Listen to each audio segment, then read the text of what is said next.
অর্কিডের জন্য perfect condition খুঁজছেন, orchid কোথায় থাকবে ভালো, তো এই দেখুন, এই একটা টবের মধ্যে ইট আর চারকোল দিয়ে আমি এই অর্কিডটাকে বসিয়েছি। এটা একটা ডেনড্রোবিয়াম সোনিয়া হোয়াইট ভ্যারাইটি, আর এখানে একটা রিঙ্কো স্টাইলাস আছে। তো এটা খুব খারাপ অবস্থায় ছিল, পাতাগুলো শুকিয়ে গেছিলো আমি যখন এনেছিলাম, তারপর রেস্কিউ করে এখন এখান থেকে দুটো রুট বেরোচ্ছে, এই একটা রুট আর এই একটা রুট। তো এখান থেকে বোঝা যাচ্ছে যে গাছটা এখন হেলদি আছে।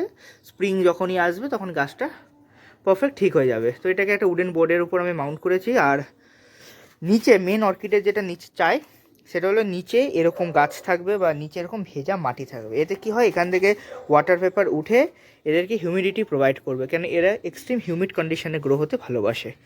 তো এইভাবে এরা আরামসে হিউমিডিটি এখান থেকে গ্যাদার করবে।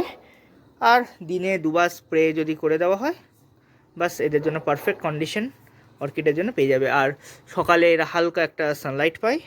তো এই আর কি, দ্যাটস ইট।